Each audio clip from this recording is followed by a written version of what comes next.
আরজিকর কাণ্ডের প্রতিবাদে উত্তাল রাজ্য, পথে নেমেছে বিরোধী দল থেকে শুরু করে সাধারণ মানুষ।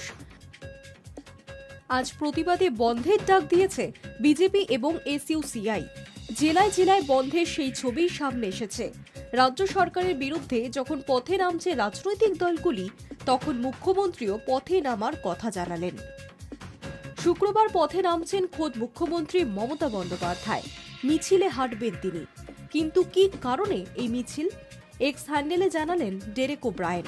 ডেরেক ওব্রায়েন লিখেছেন, তদন্ত সংক্রান্ত একাধিক দাবি রয়েছে মুখ্যমন্ত্রী তথা তৃণমূল সুপ্রিমোর।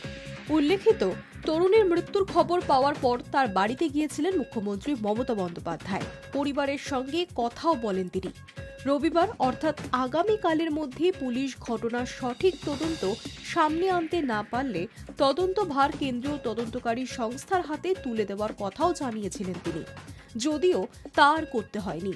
তার আগেই কলকাতা হাইকোর্ট এই ঘটনার দায়ভার তুলে দিয়েছেন সিবিআই এর হাতে।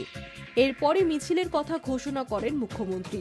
যে দাবিগুলি সামনে রেখে এই মিছিল, সেগুলি হল, প্রথমত, প্রতিদিন তদন্তে কি উঠে আসছে তা জানাতে হবে। দ্বিতীয়ত, রবিবারের মধ্যে সিবিআইকেও রহস্যভেদ করতে হবে। তৃতীয়ত, কলকাতা পুলিশ একজনকে গ্রেফতার করেছে, কিন্তু ঘটনায় জড়িত অন্য অভিযুক্তকেও গ্রেফতার করতে হবে। মামলা পাঠাতে হবে ফাস্ট ট্র্যাক কোর্টে। কেন্দ্রীয় তদন্তকারী সংস্থার হাতে যে মামলাগুলোর তদন্তভার থাকে, অধিকাংশ ক্ষেত্রে নিয়মের বেড়াজালের কারণে সেগুলির বিস্তারিত তথ্য প্রকাশ্যে আনা হয় না।